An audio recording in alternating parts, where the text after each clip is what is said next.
Hello, and welcome back, everyone. Very excited to be here for our weekly live interviews. And this week, so I'm Emma Howitt, Pure Abodes Property, and I love to take this opportunity very selfishly to speak to people that I really admire, who I think are making waves in the industry, and bring them on here, and I'm able to chat and find out as much as I can about what they're doing and how they're successful. So today I'm very excited to have Carey and Mike McEwen. Hi guys, how are you? Hi Emma, all good, thank you. Thanks for having us. Great to see you from Herefordshire. And I don't know about you, but it's pouring with rain. I really feel like I'm ready for my winter hat. Yeah. I need a waterproof one. I do, don't I? Yeah, rain all over. Yeah, exactly. So Mike and Carey, I've really thrilled to have them on here today. So the reason I brought them on is they have launched a really exciting website called rentmyhouse.co.uk. And this was, and we'll talk through how they came to do that. But I really thought it was a great thing to share with everyone as who are in serviced accommodation and who do that. So guys, Mike and Carey, for anyone who perhaps doesn't know you, are in kind of different networks, can you just give me a brief introduction to yourselves?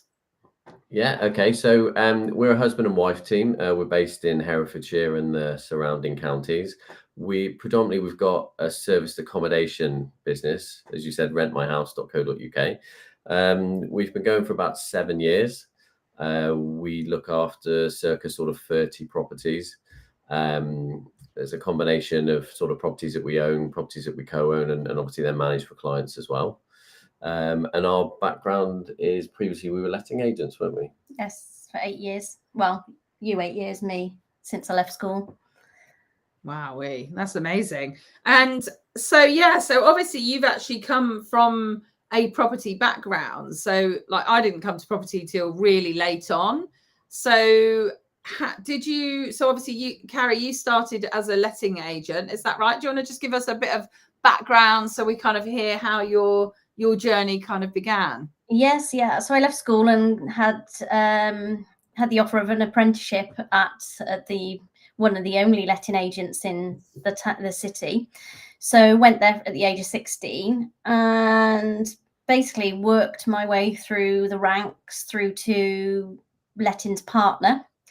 Then when my boss wanted to retire, she gave us first refusal to buy the buy the business.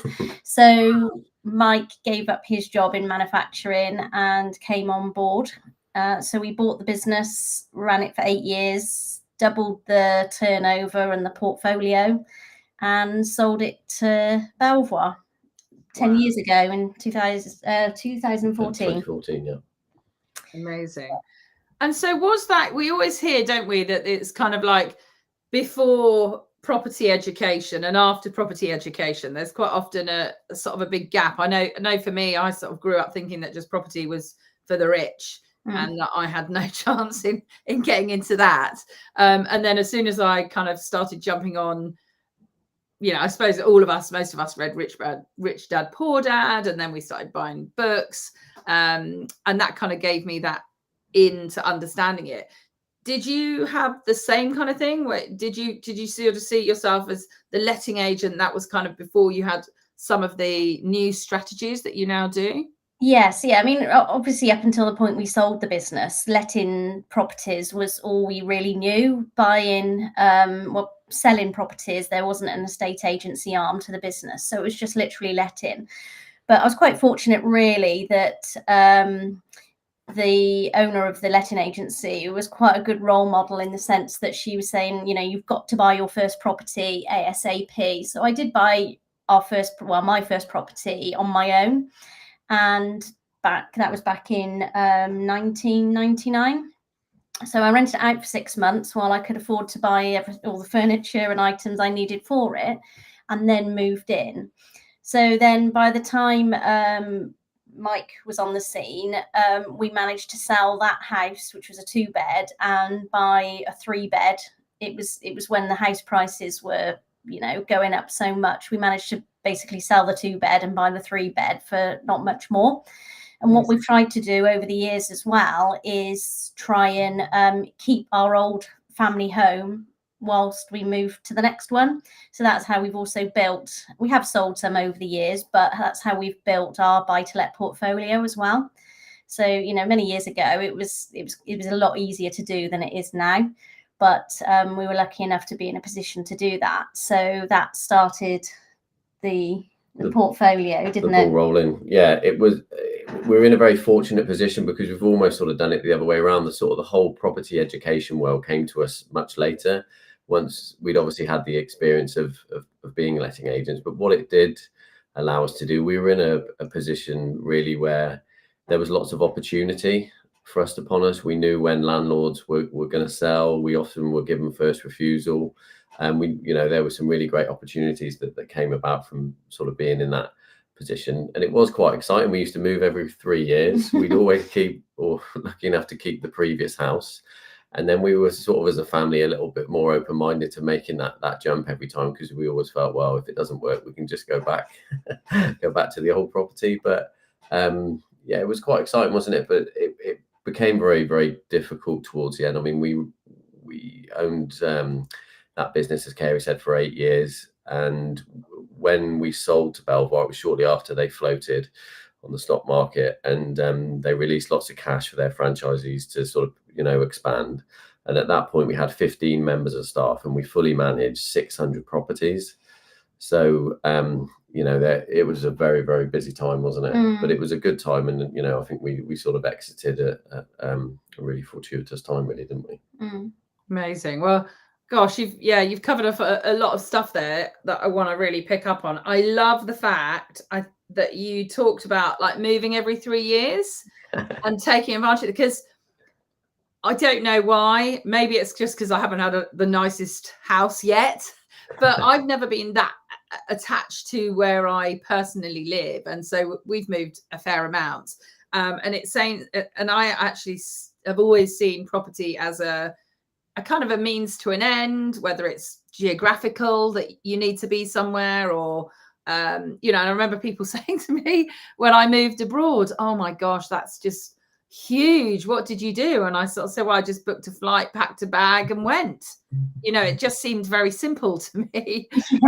So I love that you really saw the opportunities in property. You were given those opportunities through your letting agent, and it was like, yeah, let's just do it.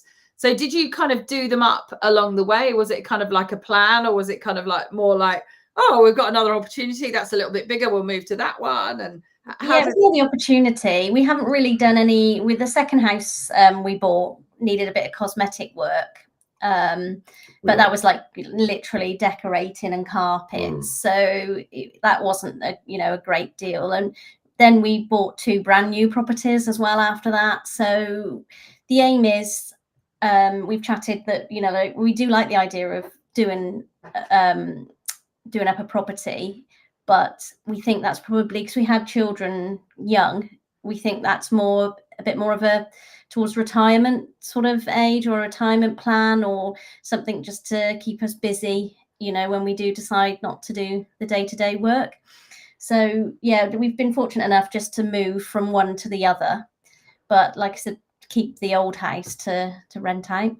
Be warned, I was chatting to a lady yesterday who was retired, quite an older lady. Oh my gosh, she was telling me what she does on a daily basis. We do not have time for property by the time. Get it all done now. Yeah. Don't have time.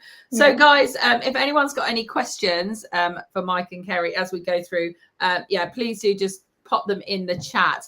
But equally, if you could let us know where you are listening from, that would be great, because I'm on the East Sussex Kent border, and these guys are in Hereford, so it'd be good to see if we've got where we are around the country. Okay, so as you said, you had this big beast of a business. I mean, that was huge, and massive congratulations. I was only talking to a lady this morning about how challenging it is to run, a decent sized business. I mean, I take my hat off to you, running 15 members of staff. And then to me, when I look at a lettings agent's business, you've got all of those clients, as in the landlords, and then equally you've got all of their clients, which is the tenants. So the number of people that you were basically managing was enormous. Can you give kind of any learnings from that? Because I mean, I know a lot of small businesses that I talk to, they're quite frightened of taking on staff. And equally, that's why I'm always like, go and get a VA from the Philippines, you know. But yeah, just talk us through, you know, was that a planned growth? I know you bought the business, but was it a kind of a plan to grow it and then sell it?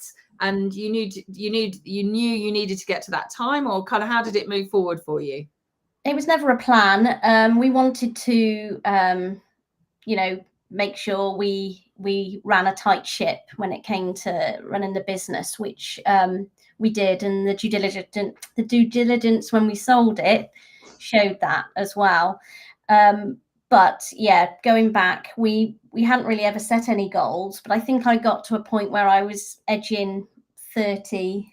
Yeah, I was when we took over, I was 25 and Carey was 27. So we were very, very young. So like 35. I think I was edging 40 then, and I thought, I don't want to be doing this for the rest of my life. There was so much new legislation coming in. Luckily, we didn't realise, but about a year after we sold the business, they cut the tenant fees. So the income would have, you know, or the turnover would have dropped drastically to what we used to enjoy. So yeah, it was never the plan, but I think I just woke up one day and thought it was when the times were getting hard as well with the credit crunch, and we had daily conflict from landlords arguing with tenants, and you know, us being in the middle and things. And I just said, I don't want to do this anymore. So we literally got the business valued, were quite shocked at what it was worth, and said, yeah, let's just sell it. So we had no plans on what we were going to do afterwards. It was July that we sold it, so we had the summer off with the kids. But yeah, other than that, we had no plans. It was a bit of a rash decision, wasn't it?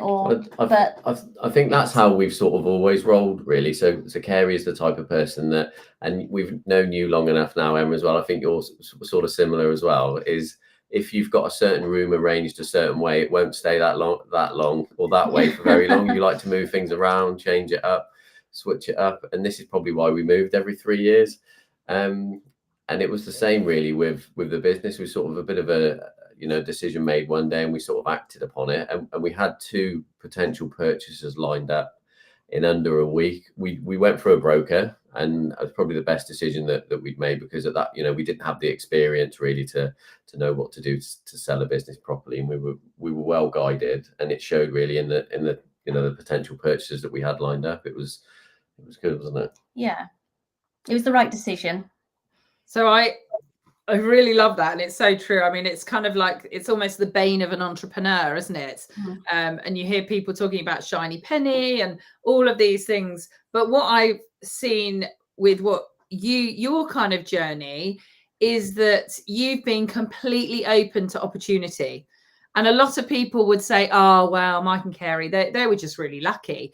But I just don't see that at all. Where you were at is you just had your kind of, blinkers off and just constantly open. And I'm sure there were some things it was like, no, that's not for us. But equally, it was kind of like, well, why don't we move? Why don't we grow the business? Why don't we now sell it? And I loved that you, Carey, especially, it's kind of like, I don't want this forever. And I do feel like, especially in service accommodation, people can build up these huge businesses. And it is just that, isn't it? It's a business, and they're really hard to run. And it's suddenly like, why did I do that? So it's always great to kind of question when you get to that stage in life, why am I doing that? And one of the things actually Rob Moore says a lot is that he likes his business to be part of his life. And I really liked that, because we were always told, weren't we, growing up, you've got to keep your work-life balance. And I was a bit like, but work is kind of like my life. I really like it. That is me. That's who I am. And when I heard him kind of basically say, you know, when I go on holiday, I love it. Like the kids go off for the morning, I do my work, I'm then satiated as far as, you know, enjoying myself. And then we all have family time in the afternoon and everyone's together. And I was like, that is my life. That is what I like. So again, you kind of seeing, well, this isn't, you know, it's been really fun up until now, but it's not now working for me. And then making that decision to move on. Yeah, I think it's absolutely great. But the question I wanted to ask, which I think most people would do, is I know you've spoken about, oh, we just sort of made those decisions, but this would have come with quite a lot of fear and also a lot of unknown. So you sold your business. Okay, you've made a bit of money, but it's like the end of a relationship, isn't it? It's quite scary knowing what the next journey is or in that. So how do you guys deal with kind of that fear of making these decisions? Well, I think looking back, it was a time where so the generations before us, you know, our parents at the time, they always thought we were mad for moving so often. And then when we sold the business, it did come as a bit of a shock, you know, to our parents, for example, as well, because you know, they just felt that we were in that position and that's what we should do forever. And Carey and I both said, you know, Carey in particular, because she'd been there since, you know, leaving school, that, you know, she didn't always want to do that and sort of wanted more. And then initially I was probably a bit hesitant, but then I thought, well, no, you know, it was actually quite exciting. And I think when you're younger, you've got less inhibitions maybe, and we just sort of had this sort of go for it sort of attitude, and we both felt quite excited by it. Yeah, it was such the right thing to do, and to a point that we didn't even worry or care about what was next. We both said that, you know, if we had to, we'd both get a job if it got to that. Although I think I was a bit more employable than you were, because like you do get used to being your own boss, don't you? You know, and he was a lot more selective on what he wanted to do and things. But literally, we had the money in the bank, and dare I say it, I know it's easy for us to say now, but it was a lot of pressure having that money in the bank and no job. That was probably one of the worst parts of it. It sounds ridiculous, but it was almost like, right, okay, well, I suppose I can imagine it'd be a bit like when we come to retire and you wonder if your pension pot is going to be enough to see you through however many years you need it to, because we didn't really know what we wanted to invest in. We didn't know if we were going to get jobs, and having it just sat there in a bank was, like I say, quite stressful in itself. I think we both matured as people and sort of grew up quite a lot, really, because it was, I felt, a lot of responsibility. And we were quite sensible looking back. We both had quite expensive cars at the time. We shelved those. I remember, you know, the kids were like, what are we doing? We cancelled Sky TV, you know, all of the unnecessary sort of outgoings that we had, because although we had this pot there, we knew that without any sort of income, no cash flow effectively, you know, we needed to sort of, we needed to have a strategy again. So without that in place, we did do all of those things, which a lot of people would probably think, if you come into an amount of money, perhaps like that, the first thing you would be doing is going and buying expensive cars and all these other bits and pieces. But I think we were actually a little bit daunted, a bit scared by it, and that made us sort of, like I say, grow up, I think, as well, and mature. I think that's so, and something that I see a lot. So I came from a position of no money when I came into property. And then every time I come to the stage where I've got money, I actually feel quite uncomfortable about it. You know, like remortgaging a property and knowing that you've got this huge chunk of cash coming in makes me feel quite sick. Whereas actually, when I'm at the times when, you know, the money's all tied up in the property, I feel really confident and comfortable and more confident to go and speak to investors and, you know, be more creative in finding property. In fact, I was talking to a lady in a shop and she's looking to buy a commercial property. And, you know, she sort of said, I know you've mentioned, you know, that you don't necessarily need a lot of money. And just talking through all these different options, and you become so creative when you have that kind of, like, you kind of enforced on yourself, didn't you? You kind of enforced this kind of position of actually not having as much as you actually did, because you didn't know how long that would last. Yeah. So yeah, I love that. So was it at that stage, how did you sort of come across then the property education and moving on? What was the kind of next step?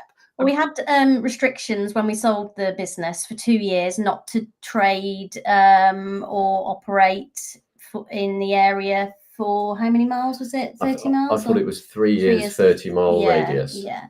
So we had to diversify. Yeah, diversified into business consultancy. So Mike could go to a company for, say, 3-6 months at a time, and you covered quite a lot of private security projects, didn't you, over that time? Whereas I would go to a company on a Monday, every Monday, another company every Tuesday. I'd help them with systems and procedures, bookkeeping. I went to hospitality venues, other letting agents, all those. What else was there? There was you with the private security. Yeah. So we did that for a couple of years, and then I came across Paul Smith's book about serviced accommodation and read that. Then said to Mike, let's go on the 2-day course. You weren't massively keen, were you? Because he said he'd come to Hereford for a holiday, and he went. I took some persuading, even to read the book. Then I agreed to go on the course, and I sort of sat there for the first morning, arms crossed, not really sort of open to it at all. But has it changed though, Carey? I think I remember some recent things you've been trying to get him to go to. So he had his eyes open, didn't you? And nobody was doing it in Hereford, so we liked that side of things, really. So we went on the 2-day course. We decided to give it a go ourselves without signing up to their mastermind or their whatever courses it is that they do now. So we, at the time, Mike's mum had a flat that I say a flat, it's a coach house above garages, so it's like self-contained and detached. So she bought that as a buy-to-let investment, and we said, can we rent it? So it took us about 4 weeks to furnish it, which looking back is terrible. Got it on Airbnb, booking.com, and just literally just did all the turnarounds ourselves, the linen, all of it, just so we could understand how this model worked. And then just went from there, really. Can I just ask you about that? Because I think that's like really key. So we've had a bit of a sort of an interesting, cleaners are the real foundation, aren't they, of our business? Mm-hmm. And I think it's really important that we understand what it takes to clean. So I was exactly the same as you. When I first started, I was there, ironing, washing, cleaning, so I know what it takes to clean something. And that one of ours came back to us this time and said, oh, well, you just don't know what it takes to clean this studio apartment. I was like, I do. I actually do. Yeah. I didn't like it. That's why I wanted to grow to enable me to do that. So how did that kind of help you, with your business, kind of doing all of that to start with? Well, I think we literally did everything. It was just Mike and I. We were still doing our business consultancy as well. So we did it alongside that and just worked around it. But I do think it is key to understand whether you want to do like minimum 1 night or minimum 7 nights. What's the impact on the business and the income, how to list the properties. But most importantly, like the first thing we did was to take on a self-employed cleaner. And I think what was important, for us was to know that property would only take 2 hours maximum to clean. We knew exactly what equipment she needed. And we literally went in and we could show her exactly how we used to do things to get our 5-star reviews or our 10 out of 10s on booking.com. And she just replicated it.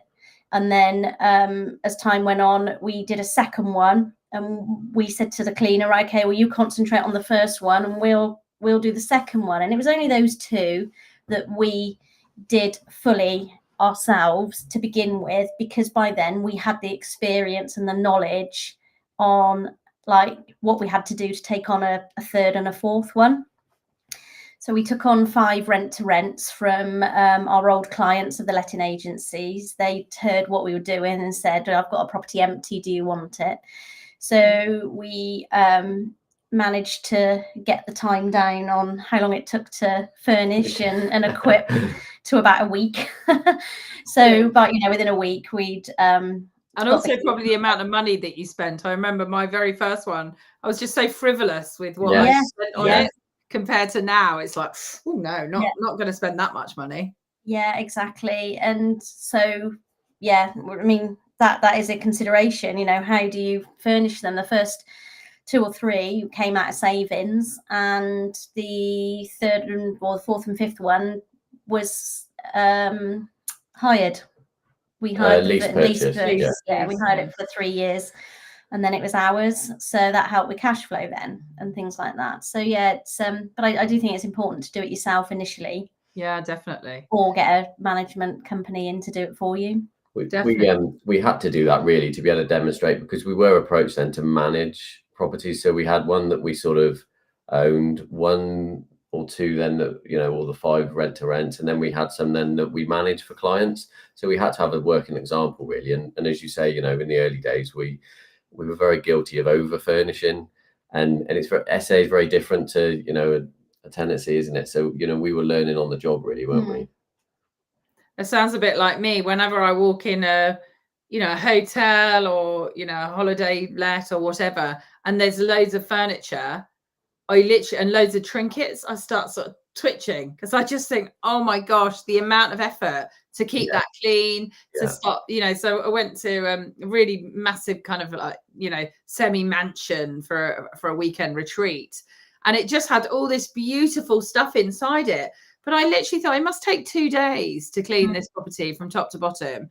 And as you say, sometimes when you put too much in, so like our hotel, it's lovely and cozy, but without too much in it. That for me, the biggest thing, isn't it, when you walk out of the room, that you can glance back and basically be able to see everything is clean.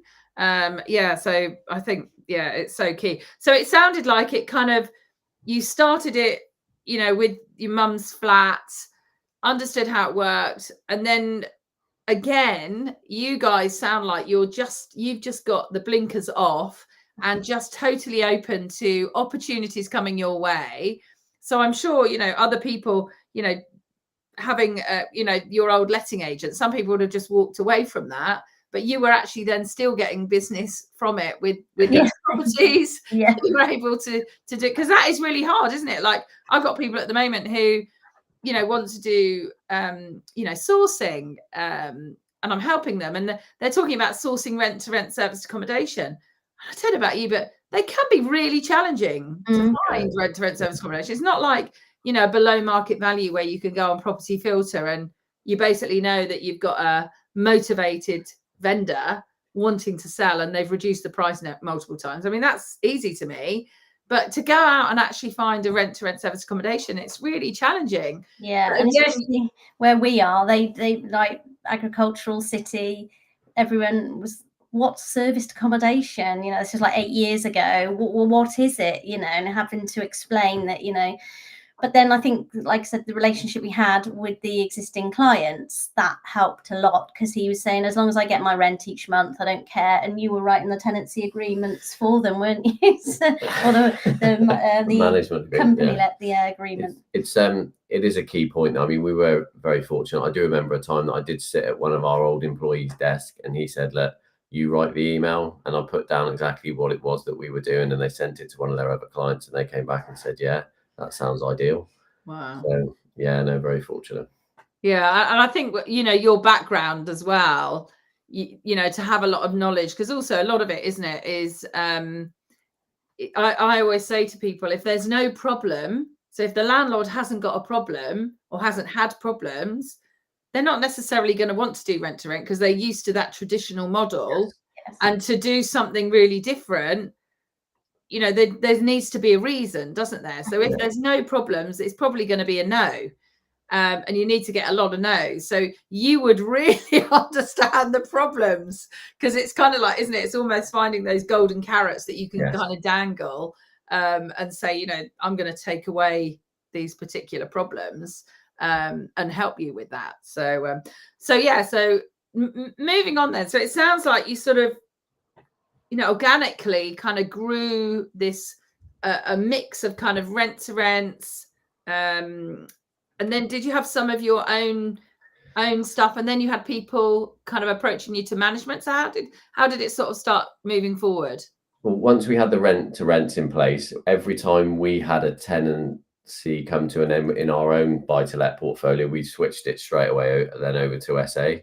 And then with the management side of things then as well, it was just a case of that it just sort of started to organically grow. We did quite a big press release in the local sort of paper here, didn't we? That, you know, we were back involved in property, because at this point our restricted covenants had lifted, and we just gave a brief overview in printed form of what we were doing, what Airbnb was, and the amount of business and interest that generated was huge, wasn't it? We took on a huge townhouse in the next market town over.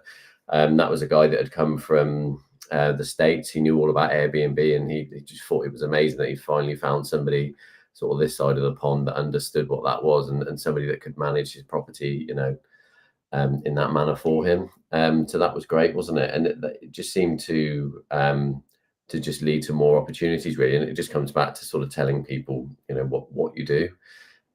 It's always been, or we've always wanted it to be, a lifestyle business, because we kind of like sold the letting agency and didn't want to, we'd had enough of the high pressure that brought to us. So it was very much wanting it to be a lifestyle business. So by the time Owen left school, he's our youngest son, he came on board. He was going to go to college, and we said, like, we need help. And he said, well, I'd rather do an apprenticeship with you. So he did it, did MVQ level 3 with the local provider, you know, college providers. So we made it all official.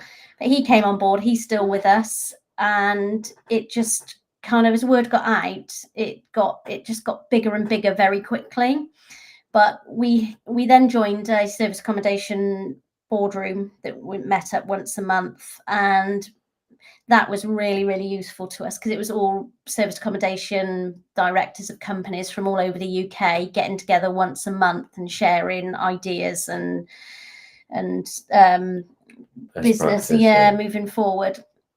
So we joined that, and soon identified that our management model was too much like the letting agency, and basically we weren't charging enough to make enough turnover to cover our costs. So long story short, we looked at the portfolio that we'd grown. I think we'd grown to about 30 properties then, and that was in like the first 2 years.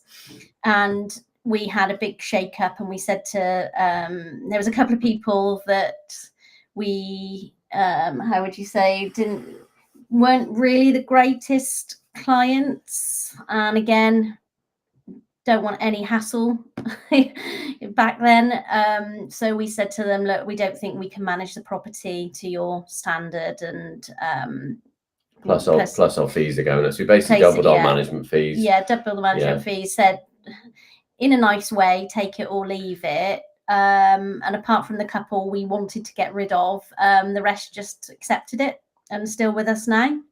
So we halved our portfolio more or less, and doubled we got a couple left, didn't they? And we doubled the management fees, and had a really nice set of properties, set of clients, and like I said, still got them now.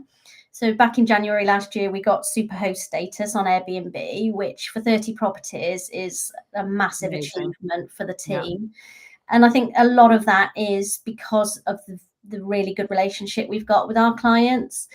We don't ever advertise that we've got space to manage the properties. It's literally like, not invitation only. It's more exclusive, but isn't it? if they come to us, we decide whether Yeah. we want to manage the property or not, because we literally have, as it stands at the moment, a really nice set of properties, a nice set of clients, and that's the only, like I say, the only reason, along with the cleaners and the maintenance guys, that we've managed to get superhost status.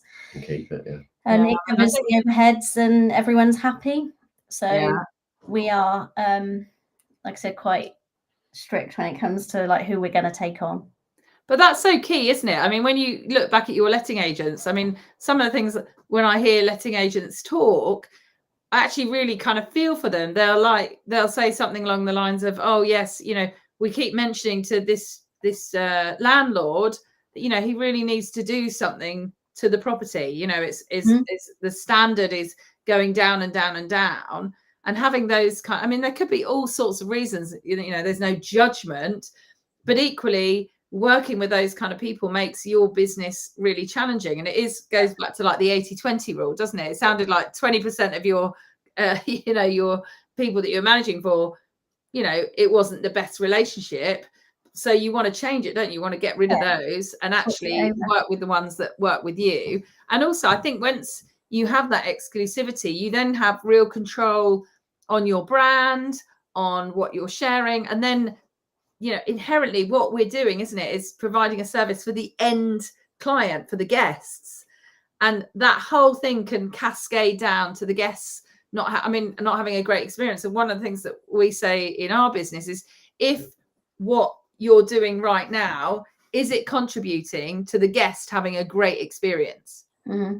Because if it's not, why are we doing it? Yeah. Well, yeah, like you live and die by your reviews, don't you? You know, in this industry.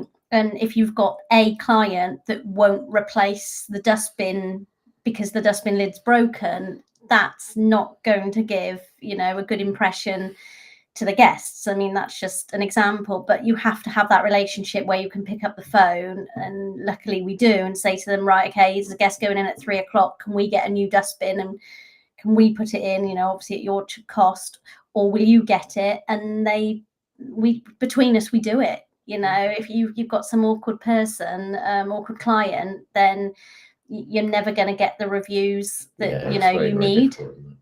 And also it's headspace as well, isn't it? I had a person that I managed for, and they'd always said that they wanted to, you know, learn on the job. So it was great. They were always going to be sort of moving off on their own. But I remember I got them like a 2 or 3 month booking. It was unbelievable because it had pets as well. And it was an insurance case. Mm. And they were getting on a managed rent to rent.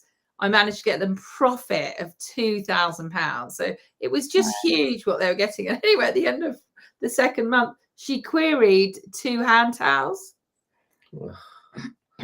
I just said, you know what? I'm so thrilled for you. I think you're ready to run them yourself now. Yes, yeah, I know. Yeah, exactly. You know what I mean? Because if we're quibbling over a couple of hand towels that's like, you know, 75p, that's, you know, that's not a great relationship. But that's what I see with you guys, is you're clearly people's people. Yeah. You clearly make great relationships. You know, wherever you've gone, you've left doors wide open so that people can, you know, still feel, you know, that they can come back to you, offer you more business. Mm-hmm. So yeah, I mean, hats off to you guys. It's really great. So look, I'm really aware of time, and I really want to talk more, you know, about your I'm going to forget what it's called. Rent my house. That's it. I was thinking bed in my head. Rent my house. But I know you then progressed as well. So you've obviously got your service accommodation, but you moved into doing some development as well. Do you want to just sort of give a bit of an overview on how you chose to move across to that? Yeah, I think it was a natural progression, certainly for me, that once we had the SA sort of stuff up and running and in place, the development is something I've always wanted to sort of get into. And, you know, I quite often walk past, you know, a building site, and we'd be quite intrigued as to how, you know, all of that world works. You know, how do you get the property or the land and then be able to sort of, you know, effectively build? And always just felt that it was sort of, that was a level of, you know, that was maybe sort of unattainable perhaps. So, we took ourselves off and got educated again, and, it really invested in ourselves and our education. And this time I went with a much more open mind, not like the Paul Smith essay course that I went on. Yeah, I sort of set that up and love the sort of thought that we could potentially do it. And we did, and it was just, again, being in a situation where we could leverage our contacts. We quite often have opportunities passed across to us, certainly locally, because we know lots of the other agents. And I set up a company back in 2019. I partnered with a couple of builders and an architect, and we set about trying to basically to find some land to build some houses. It took us about 18 months, and we found a site that seemed to stack. Found it on Rightmove, built 3 houses, went incredibly well. We had COVID in the middle of that as well, and it was sort of, and even then it just seemed to work. And I think because there was 4 of us that were involved, it seemed to accelerate our progress. So then we jumped to a development where we built 8 houses, and then we bought another one where we started to build 9 houses, and it was sort of just something that gained real momentum. Learned a huge amount, and it's again another little success story for us, really. I mean, that company is going really, really well. I actually sold my shares to the other directors at the start of this year. They've continued down the route of lots of new builds, and Carey and I have got a smaller company now where we're actually carrying out a conversion at the moment, using the knowledge that we'd obviously previously gained on the new build stuff. So we're going to convert an old schoolhouse into 5 apartments in the neighbouring town. So that's in Ledbury, so that's got really good transport links. So we're going to run those through Rent My House as serviced accommodation. And we've also picked up a new build site back in Hereford as well, where we're going to build 8 2-bedroom apartments, and fingers crossed, we're going to run those as serviced accommodation as well. And that one we broke ground 2 weeks ago. Oh, congratulations. Thank you. Oh, that's amazing. So that's, you really kind of I just passed over that, what was it? So 3 houses, 8 houses, 9 houses. That's a huge jump.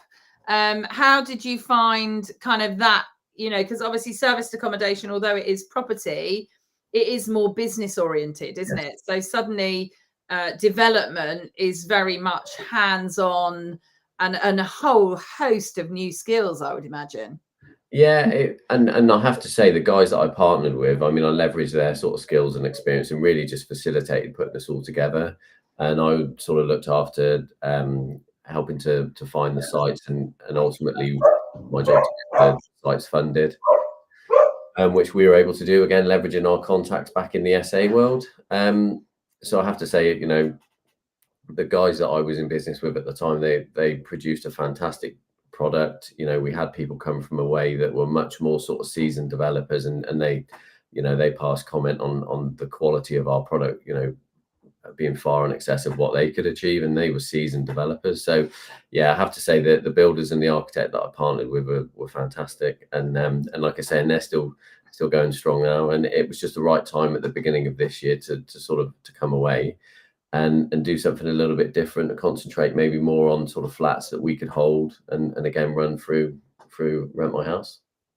Again, it's a perfect example, isn't it, of knowing what you know, and then utilizing other people's experience as well, so that you can grow. And it's not just, I was trying to say to people, I'm sure you're the same in sort of mentoring people, is that try not to, once you've learned all this information, try to not just completely start again. Yeah, kind of like try and leverage what you've already got.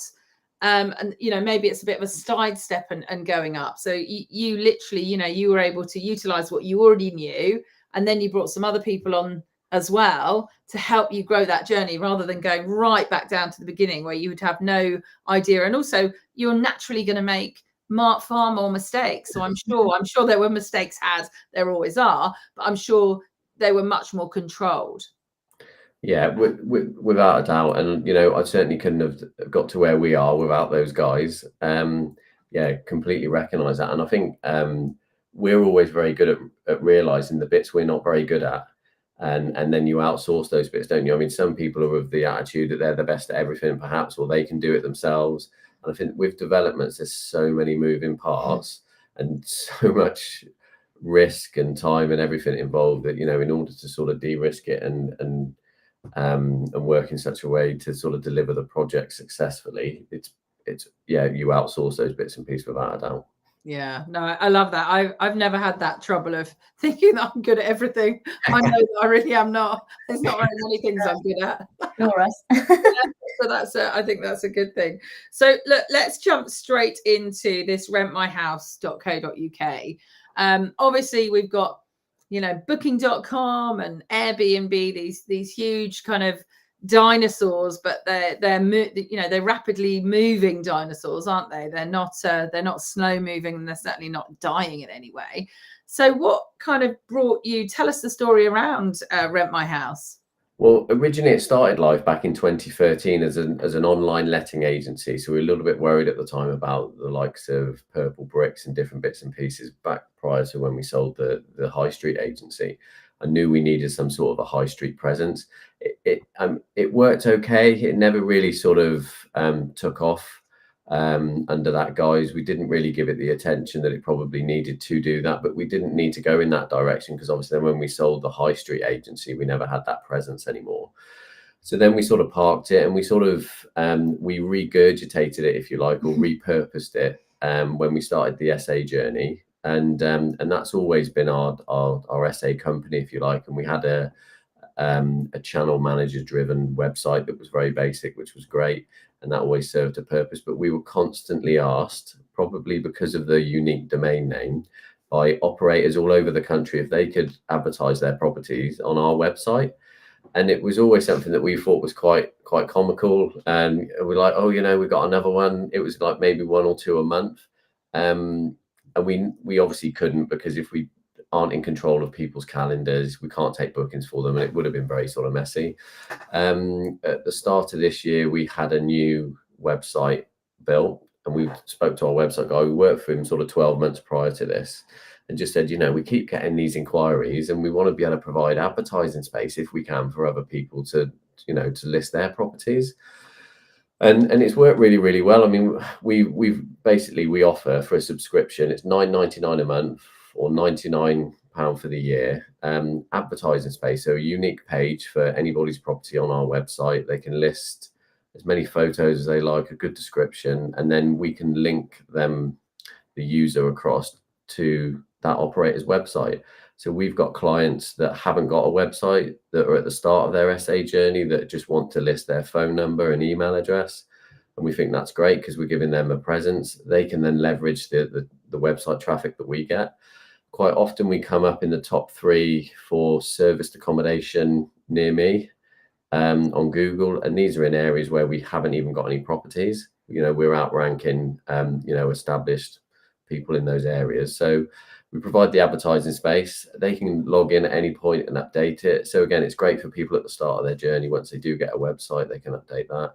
We've got clients that we link straight across to their Airbnb page. So although they like to take everything, all their bookings through Airbnb, they do like to have that standout element where if they're on our site, the chances are in an area that they'll get some of that traffic first. So that's quite interesting. And then it's just extra exposure for clients. Once that user leaves our website, they're with the operator. If they, you know, the idea is they book direct, they do whatever. And obviously we don't get any kickback for that. We don't get any commission. We actively obviously encourage that direct contact, really, because in theory it should be better for the operator and the customer. Wow. Yeah, I love that. So did you sort of see this as kind of a gap, or was it more that, you know, this kind of opportunity arose and you couldn't really see how anyone else is doing that? I mean, I love the fact, you know, I work with a lot of newbie SA people, as I know you do as well, with coaching and stuff. And that's one of the big questions people ask, don't they? Oh, do I need to buy a website? And, you know, that some people think, oh, I need to spend thousands on a website. And I'm just like, no, please don't do that. So with this, that, you know, it's that jumping spot as well. Yeah, and it's great. I mean, we love helping people. We do an element of consultancy as well, sort of ad hoc, really. And this just seems to fit quite quite nicely with that. We've also got much bigger operators. We've had clients recently upload, whole blocks as well, in a certain area, and just organically we launched the website, and we didn't do any sort of target marketing for the directory side for probably a couple of months. Very slow in that respect. It's not really our sort of forte, but it was functional, and people were finding us, uploading their properties and subscribing without us really doing anything. And it's almost a few a week, every other day almost, isn't it, that they're coming from various different areas, and it's quite exciting. So our the properties available on our website now has jumped from 30 to over 60 in the matter of a few months. And how are you? I know we've had this conversation before a while ago, but what is your way of sort of advertising it now, or are you quite happy? Because I know sometimes, like double it, you basically doubled, haven't you, in a few months? Are you looking for that kind of organic growth so that you're not going to break, or are you ready for like massive growth? What are you looking for in this website? We'd love it to have massive growth. So I think the more properties on there, the more exposure every owner will get. So we are keen for that. We're working with our marketing guy. Marketing is one of the things, like we said earlier, that you're quick to know what you're not good at, and we're not good at marketing at all. So we've got a marketing guy who we meet with every other week, and he sets us tasks. We've got a social media lady who just literally does all our social media alongside the marketing guy. So at the moment we're paying for Facebook adverts. I think we're going to go down the route of Google adverts as well, just to try all these things. I think because it's so new at the moment, we're still like kind of finding our feet, and it's only just recently that the website's been 100% up and running, just like teething problems. It's been good, hasn't it, to make sure the functionality is there for any sort of large amount of growth, because obviously, as Carey said, all of these things is always teething problems, and we seem to be over that now, don't we? But it's really interesting because the marketing guys are focusing in one area, and then there's an influx of properties from another area, so we sort of shift our perspective, and it is a little bit sort of, I don't think you can really second but also we need to get into the habit now, like we tell other people to do if we were giving them consultancy, is to find out how they've heard about us, because we need to make sure that either the Facebook ads, Google ads, whatever it is that we're paying for are working, because the people the people we speak to, we don't hear much from, but then these people just turn up. So I think it's going to be more of an organic growth, to be honest. It's almost like it'll be a snowball, won't it? Well, already clearly the growth is on track. Yeah. And for the sort of, so obviously now looking at it from me as a serviced accommodation provider, it's another advertising place. But how about sort of the guests looking on? How do you see it for them? Well, the functionality in respect to the search different bits and pieces has evolved to make it easier for any guest that comes to the site to be able to search by area, location. And that was a bit of a chicken and egg scenario, because you had to have the inventory and the properties in these different areas to be able to sort of create that sort of search journey, if you like. So that's become much more refined now. And I think as we get more Google exposure, we're seeing ourselves more direct bookings even in the last 2 months, because again, we're ranked quite highly on Google. So it's almost everyone's helping each other. So we're seeing, like I said, a lot more direct bookings. I think we're up to probably about 80% of a week in direct bookings at the moment. Wow. So if we're getting them, we'd like to think that our clients that are advertising are getting the same effect. But it's been hard for us as a team in the office to not understand that we're not almost selling a service, we're selling exposure. So we're selling exposure on Google, and ultimately it's how the owners then ask, like we should be, how did you find us, and or say, or quoting Rent My House when they go through, so the owners know this. obviously not in control of clients' nightly rates and their photographs and things like that. So it's that click through from our site to them to ideally convert into a direct booking. Well, that is the mecca, isn't it, of serviced accommodation, getting those direct bookings. Yeah. And I think especially going into the winter time where, you know, even if you're not in a seasonal area, it can, you know, slow up, especially if you've got contractors and things like that, because the weather isn't always conducive to having, you know, projects moving forward. So yeah.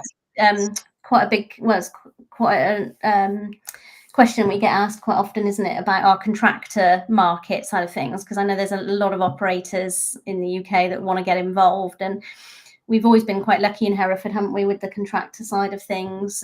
Probably, again, about 90% of our business Monday to Friday are contractors. So they find us through our website as well. So we do say to the operators, you know, if you're looking for getting some more contractor bookings, then, you know, it might be worth thinking of advertising on our site as well. It was always we wanted to have it at a price point that was achievable and sustainable, and because it's not the main thing that we do, it's an add-on, if you like. It, you know, £9.99 a month or £99 for the year, and we wanted it to be that, you know, one booking could pay for that, and then the rest is it really. So it's more of a sort of, I suppose, community-led sort of project, if you like, in one respect as well. Yeah, I think it is all sort of coming together, isn't it? And as you say, as you grow, there's so much more that you could potentially do. I mean, you're clear entrepreneurs, and I really, I'm not comparing it, but when you look at the journey of like Property Filter, have you been following Guillaume and Property Filter? I mean, he started off as just, you know, basically set something up for himself. So it's sort of a bit similar. And then it's sort of grown. And now it's kind of like this juggernaut of opportunities. He's now got courses and days training and this and that. And so these kind of things, clearly you're the type of people who are, again, you know, without having any kind of blinkers on, is always open to this. So you can see how, you know, all of your businesses are naturally growing because they come from a really sort of sensible place of offering what people need.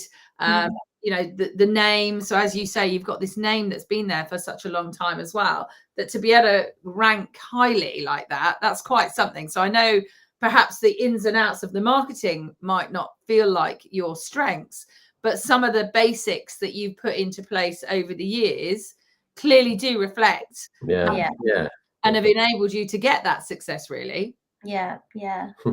Yeah, I hadn't thought about it like that. No, that's right. Yeah. So don't put yourselves down. I know sometimes we always think, oh, I'm no good at that. But actually, some of the things that we do get in place, it works really well. Amazing. Well, look, time is nearly coming to a close. So what are your plans? Obviously, we've got only a few months left of this year. So what are kind of your plans sort of this year and maybe looking into next year with, you know, with Rent My House and your business in general? I think the main key for me is to, or maybe for us, both of us, is to get our project finished, our conversion project. That should be done by the end of this year, and get it up and running for hopefully January, February time. Ideally, well, definitely before the spring. Set up, refinanced and set up as 5 individual Airbnb properties. I think that's got to be our biggest. In the meantime, we've still, I mean, the service accommodation day to day is run by Owen and our sister-in-law Sarah, so we don't massively get involved in that. And then keep going with the directory, really. And, you know, like I said, each listing that we have will help the whole collectively. Collectively, the whole directory. Amazing. Oh, I love that. So if people want to find you, obviously, we've already mentioned rentmyhouse.co.uk, and I know Micah, my fabulous office manager, is sharing that as well. But can they find you on social media or anything like that? Where else can they find you? Yes, we've got Rent My House is on Facebook, Twitter, not Twitter. Well, it is on Twitter, Facebook, Instagram. all the usual Yeah, places. and then sort of personally, obviously, you know, we're on LinkedIn, and we've also got so Rent My House is part of a group of companies, which is Matrix Consultancy Group. And that's the domain actually for that site as well. So that's matrixconsultancygroup.co.uk. So they can reach out to us there as well. Always sort of happy to help. You know, people can book a free half-an-hour call if they've got any questions in relation to, you know, SA or property or business in general, really, as well. Amazing, amazing.